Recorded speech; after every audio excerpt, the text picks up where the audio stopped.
கடவுளர் TV நேயர்கள் அனைவருக்கும் அநேக நமஸ்காரங்கள். குரோதி ஆண்டு புரட்டாசி மாதம் பலன்கள் பார்ப்பதற்காக சக்தி ஜோதிட குழுவின் சார்பாக டாக்டர் சக்தி சுவாமியாகிய நானும், ஆஸ்ட்ரோ கே.எஸ். ஐயங்கார் அவர்களும், ஆஸ்ட்ரோ டாக்டர் சுவாமி ஹரிஹர சர்மா அவர்களும் இப்பொழுது புரட்டாசி மாத பலன்களை பற்றி ஐயா சொல்லுவாங்க. அனைவருக்கும் ஹரிஹர சர்மாவின் பணிவான நமஸ்காரங்கள். நாம் பொறுத்தளவுக்கு ஒவ்வொரு மாதமும் மாத பலன்கள் பார்க்குறோம், தமிழ் மாத பலன்கள் பார்க்குறோம், அதே போல் ஒவ்வொரு பெயர்ச்சி பலன்களும் பார்க்குறோம். சனி பயிற்சி பலன்கள், ராகு கேது பயிற்சி பலன்கள், குரு பயிற்சி பலன்கள் மற்றும் சனி வக்ர பலன்கள், குரு வக்ர பலன்கள், இதை மாதிரி ஒன்று ஒன்று பார்த்துட்டு வரோம். அது மாதிரி இந்த ட்ரிப்பு நம்ம பார்க்க போகிறது புரட்டாசி மாத பலன்கள். புரட்டாசி அப்படின்னாலே கன்னியா மாதம்னு பேர். கன்னியா மாதம் அப்படின்னாலே பித்திருக்களுடைய மாதம்னு பேர். எப்பொழுதுமே ஒரு குடும்பம் நல்லபடியாக இருக்கணும் அப்படின்னா குலதெய்வ அருள் இருக்கணும். குலதெய்வ அருளுக்கு அடுத்தது பித்திருக்களுடைய அருள் இருக்கணும். பித்திருக்கள் அருள் இல்லை அப்படின்னா அந்த குடும்பத்தில் எந்த விதமான நல்ல தொடக்கமும் நல்ல முன்னேற்றமும் நல்ல செய்கைகளும் நடக்காது. அப்படியேற்பட்ட வசந்த மாதமான கன்னியா மாதம் என்கின்ற தமிழில் புரட்டாசி மாதம் அப்படின்றது பிறக்கும். நிகழும் மங்களகரமான குரோதி வருஷம் புரட்டாசி மாதம். அதுக்கு சரியான ஆங்கில தேதி அப்படின்றது 17/9/2024.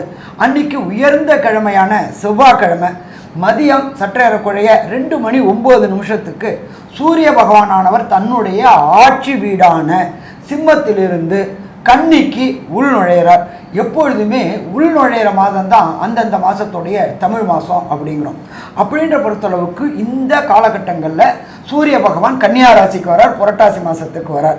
சரி, இந்த காலகட்டங்களில் என்னென்ன கிரகங்கள் என்னென்ன நிலையில் இருக்குதோ, இதை தவிர இந்த மாதத்தில் என்னென்ன விசேஷங்கள் இருக்கும் அப்படின்றத பார்ப்போம். காலபுருஷ தத்துவத்தின்படி 2வது ராசியான ரிஷப ராசியில் குரு பகவான் இருக்கிறார். 3வது ராசியான மிதுனத்தில் செவ்வாய் பகவான் இருக்கார். அடுத்தது சிம்மத்தில் புத பகவானும், மாதம் பிறக்கிறதுனால சூரிய பகவான் கன்னியா மாதத்துலையும், நீச்சமடைஞ்ச சுக்கிரனும் கேது பகவானும் கன்னியில் இருக்கிறாங்க. இதை தவிர சனி பகவான் இருக்கிறது அப்படின்றது பொறுத்தளவுக்கு தனது ஆட்சி வீடான கும்பத்தில் ஆட்சி பெற்று இருக்கார். இதில் பார்த்தோம் அப்படின்னாக்க அவர் வக்ரகதியிலையும் இருக்கிறார். இதை தவிர காலபுருஷ தத்துவத்தின் 12ஆம் வீடு அப்படின்றது உயரிய வீடான மீனராசி. மீனராசியில் எம்பெருமான் ராகு இருக்கிறார். இந்த மாதிரி பிளானட்டரி பொசிஷனில், இந்த மாதிரி கிரக நிலவரத்தில் இந்த புரட்டாசி மாதம் ஆரம்பமாகுது. சரி, இந்த புரட்டாசி மாதம் அப்படின்னா என்னென்ன விசேஷங்கள் இருக்குது அப்படின்றத ஃபஸ்ட்டு பார்ப்போமா. புரட்டாசி மாதம் பிறக்கிறது 17/9/2024 செவ்வாய்க்கிழமை. அன்னைக்கு மத்தியானம் 2:09 சூரிய பகவான் கன்னியா ராசியில் வரார். அதுக்கு சூரிய பகவான்றதுனால புரட்டாசி மாதம். அதுக்கு அடுத்தது அப்படின்றத பொறுத்தளவுக்கு 18/9/2024. இப்போ நம்மளை பொறுத்தளவுக்கு பித்திருக்களுக்கு காரியம் செய்யக்கூடிய நாட்கள் அப்படின்றத பொறுத்தளவுக்கு மாலையபக்ஷம், அதுக்கு அடுத்தது ஆடி அமாவாசை, அதுக்கு அடுத்தது தை அமாவாசை. இந்த காலகட்டங்கள். இப்போ இந்த ஆடி அமாவாசைன்றது நம்ம கடந்த காலகட்டங்களில் போனோம். அது அயனம் மாறக்கூடிய காலகட்டங்களில், உத்தராயணத்துலேருந்து தட்சிணாயணம் மாறக்கூடிய காலகட்டம் அப்படின்றது அந்த காலகட்டங்களில் சூரிய பகவான் இருக்கிறது கர்க்கடகத்தில் இருப்பார். அதனால் அந்த சூரியன் அயனம் மாறக்கூடிய காலகட்டங்களில் பித்திருக்களுக்கு உண்டான தர்ப்பணங்களும் புனித காரியங்களும் செய்யக்கூடிய காலகட்டங்கள். அதுக்கு அடுத்தது வருது புரட்டாசி மாதத்தில் மகாலய அமாவாசை. இந்த மகாலய அமாவாசை அப்படின்றது 18/9/2024 அன்னைக்கு தொடங்குது. அதுக்கு பேர் பக்ஷம் தொடங்குறதுன்னு பேர். மாலைய பக்ஷம் ஆரம்பம்னு பேர். பக்ஷம் ஆரம்பம் அப்படின்னா ஒரு பட்சத்துக்கு சற்றேறக்குறைய 15 நாட்கள். பௌர்ணமியில் இந்த மாலைய பக்ஷம் ஆரம்பமாகுது. அதுலேருந்து தொடர்ந்து 15 நாளும் பித்ருபட்சம் அப்படின்னு சொல்லுவோம். பித்ருபட்சம் அப்படின்னாக்க நீத்தார்களுக்கு, நம்மளுடைய முன்னோர்களுக்கு ஒரு சில பேர் திதிகள் தர்ப்பணங்கள் கொடுக்காமல் இருப்பாங்க. அலுவலக நிமித்தமாகவும், ஒரு சில பேர் வெளியூர் வெளிமாநிலம் வெளிநாடு போனதுனாலையும், அந்த வாய்ப்புகள் அமையாததுனாலையும் அவங்களால அந்த பித்ருக்களுக்கு திதி தர்ப்பணங்கள் கொடுக்க முடியாமல் இருக்கும். அவங்க எல்லாரும் இப்போ வரக்கூடிய வாய்ப்பை பயன்படுத்திக்கணும். எப்பொழுதுமே வாய்ப்புகள் அப்படின்னு நம்மளை தேடி வராது, அது வரும்பொழுது அதை நாம் பயன்படுத்திக்கணும். அப்படி வரக்கூடிய மாலை பட்சம் ஆரம்பம் ஆகிறது அப்படின்றது 18/9/2024 பக்ஷம் ஆரம்பம். சரி, இதுக்கு அடுத்தது பார்த்தோம் அப்படின்னாக்க உயர்ந்தது அப்படின்றது அமாவாசை. அதுக்கு பேர் மகாலய அமாவாசை அப்படின்னு பேர். அது 2/10/2024 புதன்கிழமை வருது. இந்த புதன்கிழமை அப்படின்னாக்க அமாவாசை அப்படின்னாக்க என்ன அப்படின்னாக்க சூரியனும் சந்திரனும் இணைந்து இருப்பது அமாவாசை. கன்னியா மாதத்தில் சூரியனும் சந்திரனும் இணைந்து இருக்கிற நாள் 2/10/2024 புதன்கிழமை. அந்த காலகட்டங்களில் அமாவாசைக்கு நம்ம தர்ப்பணம் கொடுக்கும்போது என்னென்ன பண்ணணும் அப்படின்றதையும் சொல்லிடுறேன், மாலைபட்சத்தில் என்ன பண்ணணும்னு சொல்லிடுறேன். அமாவாசை அப்படின்னாக்க நெத்தியில் சமய சின்னங்கள் அணியக்கூடாது 1. அடுத்தது வீட்டில் சுவாமிக்கு தீபம் ஏற்றக்கூடாது 2. வாசலில் கோலம் போடக்கூடாது 3. இது 3ம் எப்போ பண்ணணும்? அந்த தர்ப்பணம் குடித்த பிறகு, பித்திருக்களுக்கு தர்ப்பணம் கொடுத்த பிறகு. எப்பொழுதுமே இந்த தீபம் எரிஞ்சாலும் சரி, வீட்டில் கோலம் போட்டிருந்தாலும் சரி, நெத்தியில் சமய சின்னங்கள் இருந்தாலும் சரி, பித்திருக்கள் நம்மளுடைய வீட்டிற்கு வரமாட்டார்கள். அப்போ தெய்வம் வரக்கூடிய காலகட்டங்கள்.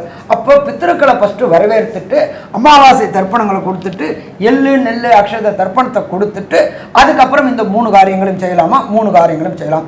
அப்போ இத்தனை காலகட்டங்கள், சாமி நான் இதை மாதிரி வெளியூர் வெளிமாநிலத்தில் இருந்தேன், எனக்கு அங்கே ஆறு குளங்கள் நதிக்கரைகள் இல்லை, அங்கே தர்ப்பணம் பண்ணுறதுக்கு வச்சு கொடுக்க வாத்தியார் இல்லை, ஐயர் இல்லை அப்படின்னு நினச்சிட்டு இருந்தவங்க எல்லாருமே இந்த மாலை பட்சத்தில் கொடுக்கலாமா? கண்டிப்பாக கொடுக்கலாம். சரி, இதுக்கு அப்புறம் ஒரு சில பேருக்கு எங்கள் அப்பா அம்மா எங்கள் தாத்தா பாட்டி இறந்த திதியே தெரியாது, இறந்த நாள் தான் தெரியும் அப்படின்னு நினைக்கிறவங்களுக்கு 21/9/2024 அது என்ன அப்படின்னு கேட்டிங்கனாக்க மகாபரணி அப்படின்னு பேர். இந்த மகாபரணி நட்சத்திரம், மகாபரணி அன்னைக்கு யார் யாருக்கு இறந்தவங்க நாள், இறந்தவங்க திதி, இறந்த நேரம் எதுவுமே தெரியாதவங்க, நான் வெளியூரில் இருந்தேன், அப்பா எப்போ இறந்தாங்க, எப்போ ஜீவன் போணுச்சுன்னு தெரியாதவங்க அத்தனை பேரும் கொடுக்கக்கூடியது அப்படின்றது மகாபரணி அன்னைக்கு திதியும் தர்ப்பணமும் கொடுத்தா. சரி, இந்த திதி தர்ப்பணம் எங்கே கொடுக்கணும் அப்படின்னாக்க புனித நதிகளாக, அதாவது கங்கை, காவேரி, வைகை இதை மாதிரி இடத்துல கொடுக்கலாம். அதே போல் முக்கூடர்கள் கூடக்கூடிய திரிவேணி சங்கமத்தில் கொடுக்கலாம். அதே போல் புனித தீர்த்தங்களில் ஊரில் உள்ள ஏரி காவேரியில் கொடுக்கலாம். அப்படி எதுவுமே இல்லை சாமி எங்கள் இடத்துல அப்படின்னு வீட்டில் உள்ள கிணறுக்கு பக்கத்தில் அதுவும் ஒரு நீர்நிலை தான், அதுலேயும் கொடுக்கலாமா? கொடுக்கலாம். சரி, இதுக்கு அடுத்தது பார்த்தோம்னாக்க 25/9/2026 மத்தியாஷ்டமி. இந்த மத்தியாஷ்டமி அப்படின்றத பொறுத்தளவுக்கு திதி தர்ப்பணங்கள் தெரியாதவங்க, திதி தர்ப்பணங்கள் கொடுக்காதவங்க, நாங்கள் எங்கள் இதில் இது மாதிரி பண்ணலை அப்படின்னு நினைக்கக்கூடியவங்க அத்தனை பேரும் இந்த 25/9/2026 அன்னைக்கு மத்தியாஷ்டமி அன்னைக்கு இந்த திதியும் தர்ப்பணமும் கொடுத்தா நம்மளுடைய கோத்திரதாயாதிகள் அப்படின்னா சட்டப்படி 64 கோத்திரதாயாதிகள் நம்ம கயாவில் போயிட்டு பல்குர்னி தீர்த்தத்தில் என்ன பண்ணுவோம் அப்படின்னாக்க 64 பிண்ட பிரதானம் பண்ணுவோம். 64 கோத்திரதாயாதிகளுக்கும் பிண்ட பிரதானம் பண்ணுவோம்.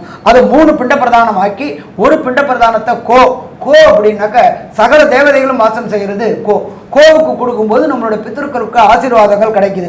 அதுக்கு அடுத்தது 2 பிண்ட பிரதானத்தை விஷ்ணுவோட பாதம், எல்லாமே நாராயணா சமர்ப்பயாமே அப்படின்னு சொல்றது, நாராயணனுக்குள்ளார தான் எல்லாருமே ஐக்கியமாறும்.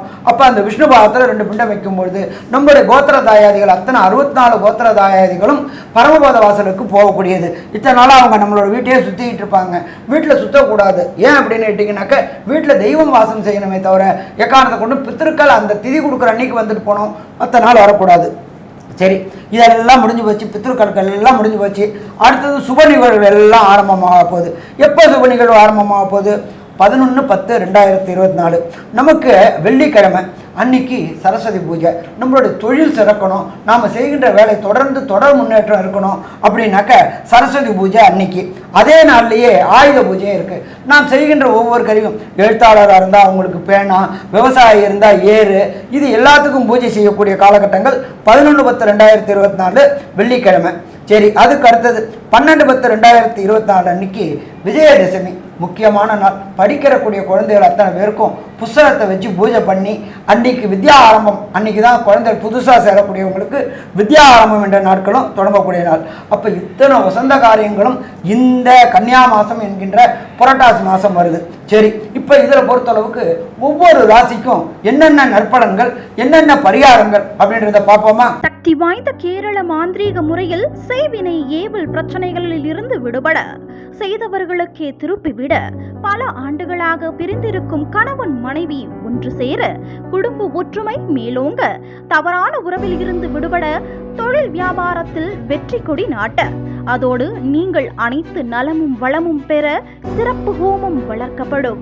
அது வீடியோ எடுத்து அனுப்பப்படும். உடனே தொடர்பு கொள்ளுங்கள். ஜெயா டிவி புகழ் மேல்மருவத்தூர் ஞானகுரு அவர்களை. ரிஷபராசி நேயர்கள், அதாவது கார்த்திகை 2, 3, 4 பாதமும், ரோகிணி நட்சத்திரத்தில் 1, 2, 3, 4 பாதங்களும், மிருகசீரிஷம் 1, 2 பாதங்களும் ஆக இந்த 9 பாதம் கொண்டவர்கள் ரிஷபராசிக்காரர்கள். இந்த ரிஷபராசிக்காரர்களுக்கு குரு வந்து உங்களுடைய வீட்டிலையே இருக்கார். அதே மாதிரி புரட்டாசி மாதம் 3ஆம் தேதிக்கு 19/9/2024 அன்னைக்கு சுக்கிர பகவானும் புதன் பகவானும் வீடு மாறுறாங்க. அவங்க வந்து புதன் வந்து சிம்மத்தில் இருந்து கன்னிக்கு வந்துடுறாரு. அதேமாரி சுக்கிரன் வந்து கன்னியில் இருந்து துலாத்துக்கு போயிடுறார். அப்போ 2 பேருமே ஆட்சி நிலையும் புதன் உச்ச நிலையும் அடைகிறார். அப்போ சூரியன் இருக்கிற வீட்லேயும் புதன் இருக்கிறது சூரியன் புதாதித்ய யோகம் அப்படின்னு சொல்லுவாங்க. அப்போ உங்களுக்கு ராசிக்கு 5ஆம் இடத்துல புதாதித்ய யோகம் கிடைக்கிறது. அங்கே கேது பகவானும் இருக்கார். அப்போ இந்த கேது பகவானுக்கும் இந்த புதன் பகவானுக்கும் டிகிரி நிறைய வித்தியாசப்படும். அப்போது புதனுக்கு வந்து உச்சம் பெறுறதுனால 5ஆம் இடத்துல உச்சம் பெறுறாரு, 6ஆம் இடத்துல சுக்கிரன் ஆட்சி நிலை பெறுறாரு. ஆக இந்த மாதிரியாக இருக்கிறதுனால கண்டிப்பாக வந்து தொழில்துறையிலேயோ அல்லது உத்தியோகத்திலேயோ குறைபாடுகளாக சொல்லக்கூடியவங்களாக இருக்கிறவங்களுக்கு இப்போ புதிய வேலை வாய்ப்புகள் அமைகிறதுக்கும் தொழில்துறைகள் சிறப்பாக வர்றதுக்கு உண்டான காலகட்டமாகவும் சிறப்பாக அமையக்கூடிய காலமாக இருக்கும். குருவனுடைய பார்வையும் 5ஆம் இடத்துல விழுகிறது. அதனால வந்து இது வந்து பித்ருக்கள் மாதம், அதாவது பூர்வ புண்ணியஸ்தானத்தில் விழுகிறது. அப்போ பித்ருஸ்தானம் இந்த மாலைய பட்சத்தை வந்து சிறப்பாக வழிபடுங்க. கண்டிப்பாக உங்களுக்கு முன்னோர்களுடைய ஆசியும் கிடைச்சி இந்த மாதம் நல்லதாக எல்லாமே மாறக்கூடிய சூழ்நிலைகள் உங்களுக்கு அமைகிறது. ராகும் 10ஆம் இடத்துல, அதாவது 11ஆம் இடத்துல இருக்கார் உங்களுக்கு. அப்போ 10ஆம் இடத்துல சனி இருக்கார். அதனால் வேலையில் கண்டிப்பாக மாற்றங்கள் வரும். நல்ல முயற்சிகள் எடுங்க, கண்டிப்பாக நல்ல வேலைகள் மாற்றம் வரும். புதிய வேலைகள் கிடைக்கிறதுக்கு வாய்ப்பு இருக்கும். புதிய முயற்சிகள்லாம் திருவினையாகக்கூடிய காலமாக இருக்கும். மேற்கொண்டுள்ள விவரங்களை பற்றி நம்முடைய ஆஸ்ட்ரோ கேஎஸ் ஐயங்கார் அவங்க சொல்லுவாங்க. ஐயா, அற்புதமாக சொன்னீங்க. அதாவது இந்த ரிஷபராசிக்காரர்களுக்கு பார்த்தாலேனால் இந்த மாதத்தில் குழந்தை பிராப்திக்கு நல்ல ஒரு பாசிபிலிட்டி உண்டு. குழந்தை பிராப்தி ஏற்படக்கூடிய பாக்கியம் நிச்சயமாக உண்டு. ஏன்னா 5ஆம் இடம் வலுப்பெற்று போகிறது. 5ஆம் அதிபதி 5ஆம் இடத்தில் ஆட்சி பெற்று மூலத்திரிகோண வீட்டில் இருக்கிறது பெரிய விசேஷம். அதோடு உங்களுடைய ராசிநாதனும் 6ஆம் இடத்தில் ஆட்சி பெற்று போயிருக்கிறது பெரிய விசேஷம். குருவின் பார்வையில் 5ஆம் இடம் இருக்கிறது ரொம்பவும் நல்லது. சூரியனோடு சேர்ந்த புதன் இருக்கிறது பெரிய ஏற்றம். அதனால் குரு அவர் வந்து புத்திர காரகன், புத்திர ஸ்தான அதிபதியும் ஆட்சி வீட்டில் இருக்கக்கூடிய காலகட்டம்ன்றதுனால கண்டிப்பாக இந்த புரட்டாசி மாதத்தில் வந்து கண்டிப்பாக இவ்வளவு நாளாக குழந்தை பிராப்தி இல்லாதவர்கள் குழந்தை பிராப்தி அடையக்கூடிய வாய்ப்புகள் நிச்சயமாக உண்டு. பித்ருக்களுக்கு செய்ய வேண்டிய கர்மாக்களை செய்தீர்களேயானால் இன்னும் நல்லபடியாக நிச்சயமாக இருக்கும். இந்த மாதத்தில் பார்த்தாலேயானால் உங்களுடைய ராசிக்கு 2ஆம் இடத்துல வந்து 2ஆம் அதிபதினு சொல்லக்கூடிய ஒரு 5ஆம் இடத்துல வந்து ஆட்சி உச்சம் பெறுறது பெரிய விசேஷம். இதன் மூலியமாக குடும்பத்தில் நல்ல ஒரு சந்தோஷமான செய்தி, நல்ல சந்தோஷமான விஷயங்கள் நடக்கும். செலவுகள் கொஞ்சம் அதிகமாக இருக்கும். ஏன்னா 12ஆம் அதிபதி 2ஆம் இடத்துல இருக்கிறதுனால செலவுகள் கொஞ்சம் அதிகமாக இருக்கக்கூடிய மாதமாக இருக்கும். இந்த மாதத்தில் உங்களுடைய ராசிக்கு 9ஆம் இடத்துல அப்படின்னு பார்க்கும்பொழுது உங்களுடைய ராசிக்கு பார்த்தாலேயானால் 9ஆம் இடத்துல வந்து சனி பகவான், அதாவது சனி பகவான் வக்ரகதியில் 10ஆம் இடத்துல இருக்கிறது அப்படின்னு பார்க்கும்பொழுது 10ஆம் இடத்துலையே சனி இருக்கார். அதனால் தொழிலில் சிறு சிறு பிரச்சனைகள் உங்களுடைய கீழ்மட்டத்தில் இருக்கக்கூடியவர்கள் மூலியமாக வரக்கூடிய வாய்ப்புகள் இருக்குது. 8ஆம் அதிபதி உங்களுடைய ராசியிலேயே இருக்கிறது. அவரே குரு பகவான் தன காரகன்னு சொல்லக்கூடியவர். அவர் வந்து உங்களுடைய ராசிக்கு 5ஆம் இடத்தை பார்க்குறதும் 7ஆம் இடத்தை பார்க்குறதுனால திருமணம் கைகூடக்கூடிய வாய்ப்புகள் உண்டு. எப்போ அப்படின்னா இந்த பட்சம் முடிஞ்சதுக்கு அப்புறம் பார்க்க ஆரம்பித்தோம்னா நிச்சயமாக இந்த புரட்டாசி மாதம் முடியும் போது நிச்சயமாக வரும். ஐப்பசிலேயே கல்யாணம் பண்ணிடலாம், கவலைப்பட வேண்டாம். இந்த பட்சத்தில் மட்டும் இந்த பரிவர்த்தனைகள்லாம் பண்ணிக்க மாட்டேன். அதுக்கப்புறமா வந்து நிச்சயமாக பண்ணக்கூடிய வாய்ப்புகள் உண்டு. இந்த மாதத்தில் உங்களுடைய ராசிக்கு பார்த்தீங்கன்னா 6ஆம் இடத்துல ஆட்சி பெற்ற சுக்கிரன் இருக்கிறதுனால புதுசாக வந்து ஒரு இடத்துல சுற்றுலா போகக்கூடிய வாய்ப்புகள் உண்டு. அதை தவிர பார்த்தீங்கன்னா புதுசாக வந்து நீர்நிலைகள் இருக்கக்கூடிய இடத்துக்கு போகக்கூடிய வாய்ப்புகள் நிச்சயமாக உண்டு. அதுவும் வந்து இந்த கலைத்துறையில் இருக்கிறவங்களுக்கு பெரிய ஏற்றம் கிடைக்கக்கூடிய மாதமாக இந்த மாதம் அமைய போகிறது. கலைத்துறையில் ஆட்சி பெற்ற சுக்கிரன் 6ஆம் இடத்துல அப்படின்னும்பொழுது ஏதாவது கம்பெனியில் கான்ட்ராக்ட் போட்டுன்னு இருக்கக்கூடிய சின்ன திரை பெரிய திரையில் இருக்கிறவங்க இவங்களுக்கெல்லாம் வந்து பெரிய ஏற்றம் கிடைக்கும்.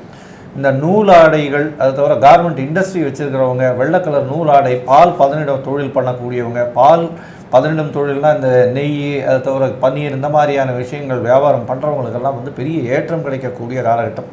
வைர வியாபாரம் பண்ணிட்டு இருக்கவங்களுக்கு பெரிய ஏற்றம் கிடைக்கும். இந்த மாதத்தில் பார்த்தீங்கன்னா ரிஷபராசிக்காரர்கள் வைர வியாபாரம் பண்ணுறவங்களுக்கு பெரிய ஏற்றம் கிடைக்கக்கூடிய வாய்ப்புகள் நிச்சயமாக உண்டு.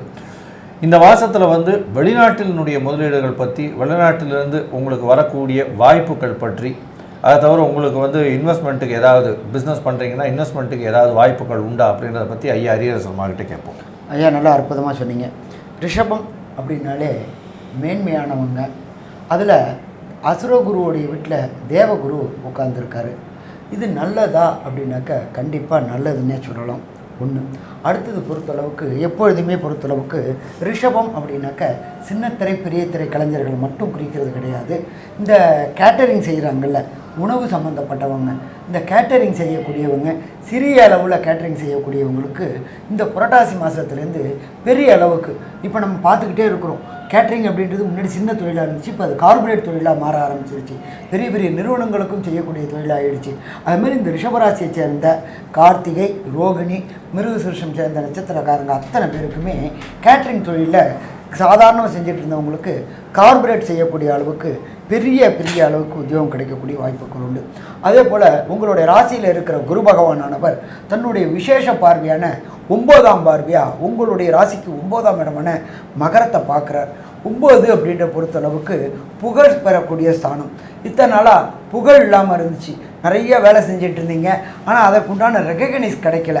அப்போ இந்த ரெகக்னைஸ் கிடைக்கக்கூடிய காலகட்டமும் இந்த புரட்டாசி மாதம். ஏன்னு கேட்டிங்கனாக்க பித்ருக்களுடைய ஆசீர்வாதமும் குலதெய்வ ஆசீர்வாதமும் கிடைக்கிறதுனால இந்த வாய்ப்புகள் உண்டு. அதே போல் பூர்வ புண்ணிய புத்திரஸ்தானம் அப்படின்றது 5ஆம் இடம். இப்போ அந்த 5ஆம் இடத்துல புத பகவானானவர் ஆட்சி உச்சம் மூலத்திரிகோணம் பெற்றிருக்காரு. இப்போ இந்த ரிஷபராசியை சேர்ந்தவங்க ரொம்ப நாளாக குலதெய்வ கோயிலுக்கு போக முடியாமலே இருந்துகிட்டு இருந்துச்சு. ஏதாவது ஒரு தடங்கள் வந்துக்கிட்டே இருந்துச்சு.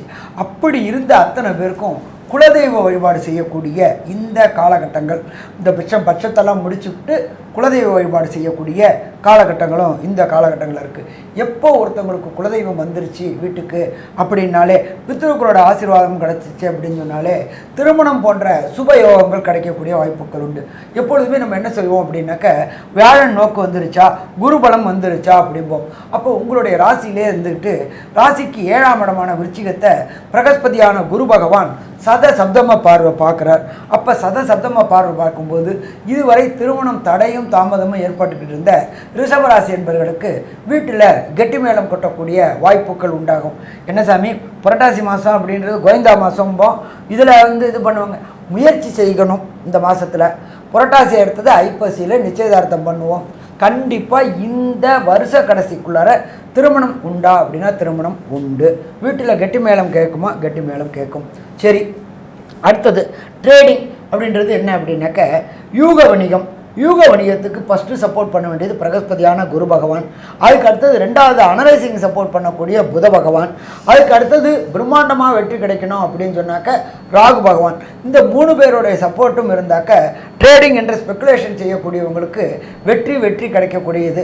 அப்போ குரு பகவான் அவர் யாரை பார்க்குறாரு அப்படின்னாக்க ஆட்சி உச்சம் மூலத்திரிகோணம் பெற்ற புத பகவானை பார்க்குறார். ராகு 11ல் கோதண்ட ராகுவாக இருக்கார். அப்போ ட்ரேடிங் செய்யக்கூடிய அன்பர்கள், அது அப்புறம் ட்ரேடிங்கில் இன்ட்ராடே, அதே போல் நீண்ட நாள் செய்யக்கூடிய ட்ரேடிங் அத்தனை நிலையும் இந்த காலகட்டங்களில் வெற்றின்னு கிடைக்கக்கூடிய வாய்ப்புகள் உண்டு. எப்பொழுதுமே பொருளாதாரம் அப்படின்றது தனக்காரனோட குரு அருள் இருக்கணும். குரு அருள் இப்போ 5ஆம் இடத்தையும் 9ஆம் இடத்தையும் பார்த்ததுனால கண்டிப்பாக தொடர் முன்னேற்றம் பணத்தில் இருக்கும். ட்ரேடிங் செய்யக்கூடியவங்களுக்கு கண்டிப்பாக வருமானம், கடுமையான வருமானம் வரக்கூடிய வாய்ப்புகளும் உண்டாகும். சரி, இதை தவிர ஜோதிட சாஸ்திரத்தின்படி 10ஆம் இடத்துல ஒரு பாவியாவது இருக்கணும் அப்படின்னு நம்ம ஜோதிட சாஸ்திரத்தில் சொல்லுது. 10ஆம் இடத்துல 10ஆம் இடத்துக்கு உண்டான அதிபதியான சனி பகவானே இருக்கிறார். சனி பகவானும் வக்ரத்தில் இருக்கிறார்.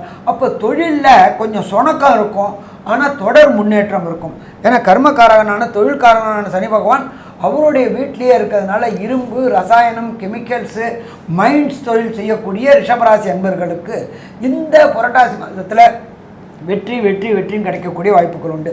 சரி, ஒரு சில பேருக்கு பொறுத்தளவுக்கு தசாநாதனோ புத்திநாதனோ அந்தரநாதனோ சூட்சுமநாதனோ சரியில்லை அப்படின்னாக்க என்ன பரிகாரம் செய்யணும் அப்படின்றதையும், இந்த புரட்டாசி மாதத்தில் உள்ள நாட்களில் எந்த நாட்களில் சுபகாரியங்களை தவிர்க்கணும், சுப நிகழ்வுகளை தவிர்க்கணும், வெளியூர் வெளிமாநிலம் பயணங்களை தவிர்க்கணும் என்பதை டாக்டர் ஐயா சக்தி சோமையா அவங்க சொல்லுவாங்க.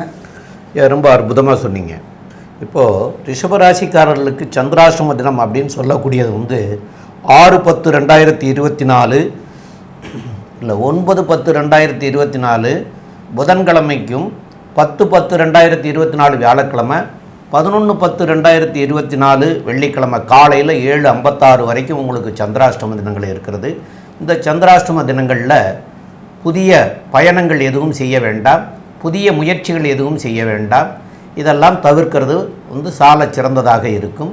மேலும் உங்களுக்கு இது புரட்டாசி மாதமாக இருக்கிறதுனால உங்களுடைய முன்னோர்களுக்கு நீங்கள் செய்ய வேண்டிய தில தர்ப்பண காரியங்களை இந்த மாலையத்தன்னைக்கு செய்ய வேண்டியது இந்த ஈரோடு பவானி கூடுகிற இடம் சங்கமித்ரா ஆலயம், சங்கமேஸ்வரர் ஆலயம்னு ஒன்று இருக்குது. அங்கே போய் நீங்கள் இந்த திதி தில தர்ப்பணங்களை நீங்கள் கொடுத்துட்டு வந்தீங்கன்னா உங்களுக்கும் நன்மையாக இருக்கும், உங்களுடைய சந்ததிகளுக்கும் சிறப்பானதாக அமையும். அதனால் உங்களுடைய சந்ததிகளுடைய வளர்ச்சி அடைகிறதுக்காக கூட நீங்கள் இதை போய் செஞ்சுட்டு வரணும். நாமளும் நல்லாயிருக்கும், நம்மளுடைய சந்ததியும் நல்லா இருக்குங்கிறது தான் இந்த மாலையபட்சத்தினுடைய விசேஷமே.